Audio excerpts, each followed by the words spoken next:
سامعین ناظرین، infection control society آپ کی صحت کے لیے، آپ کی آگاہی کے لیے اور آپ کو بیماریوں سے بچانے کے لیے مضامین آپ کی سماعت کے لیے پیش کرتی ہے۔ اس وقت ہم آپ کو ویکٹر بورن ڈیزیزز یعنی کہ جو حشرات الارض سے، ماسکیٹو سے، سینڈ فلائی سے، ٹک سے بیماریاں پھیلتی ہیں ان کے بارے میں آپ کو بتا رہے ہیں۔ ڈینگی کے بارے میں ہم نے آپ کو بتایا، اب ملیریا کے بارے میں آپ کو بتائیں گے۔ ملیریا کے بارے میں ہر فرد جانتا ہے کہ مچھر یعنی کہ ماسکیٹو اس کے پھیلانے کا سبب بنتے ہیں۔ ملیریا کی وجہ ایک یک خلوی جرثومہ یعنی کہ پیراسائٹ پلازموڈیم ہے۔ یہ خون میں پلنے بڑھنے والے پیراسائٹ ہوتے ہیں جس کی کئی اقسام ہیں۔ ملیریا اور ڈینگی کا ویکٹر اینوفیلس مچھر یا ماسکیٹو ہے۔ واضح رہے کہ نر مچھر اپنی خوراک کے دیگر ذرائع پر انحصار کرتا ہے، جبکہ مادہ مچھر یعنی کہ فیمیل مچھر انسانوں اور دیگر جانوروں کا خون چوستی ہے۔ مچھر کے کاٹنے سے اس کے لعاب اور دہن میں موجود جرثومے انسان کے دوران خون میں شامل ہو جاتے ہیں، جو جگر میں چند دن قیام کے بعد افزائشی نسل کر لیتے ہیں۔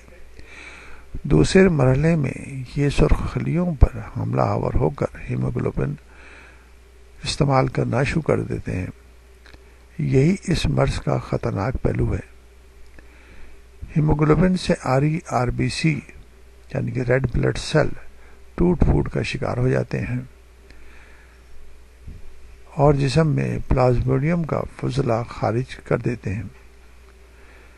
جب بہت بڑی تعداد میں پلازموڈیم پیراسائٹ جو کہ ملیریا پھیلانے کا سبب بنتے ہیں داخل ہوتے ہیں تو نتیجتاً شدید سردی لگتی ہے اور بخار چڑھتا اور اترتا ہے۔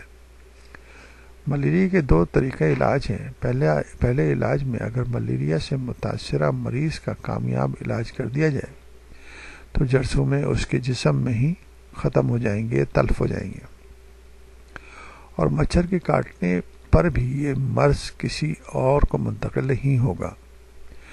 دوسرے طریقے میں ملیریا کے ویکٹر یعنی کہ مچھر کو ختم کیا جائے یا اسے انسانی جسم کے قریب آنے اور خون چوسنے کا موقع نہ دیا جائے۔ ایک طبی مشاہدے میں اور یہ مشاہدہ ہے کہ جرثومہ یعنی کہ پیراسائٹ پلازموڈیم انسانی جسم میں خوابیدہ یعنی کہ ڈورمنٹ حالت میں کئی سال تک رہ سکتا ہے۔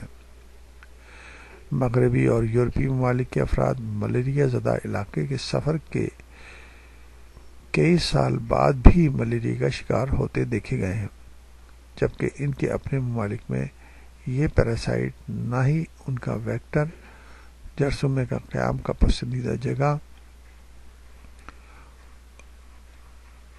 تلی ہے یعنی کہ اسپلین ہے۔ تلی کو ریڈ بلڈ سیل یعنی کہ آر بی سی کا قبرستان بھی کہا جاتا ہے، کیونکہ دوران malaria R B C red blood cells کی بے پناہ شکست و ریخت سے تلی پر کام کا بوجھ بڑھ جاتا ہے اور اس کا سائز بھی کئی گنا اضافہ ہو جاتا ہے۔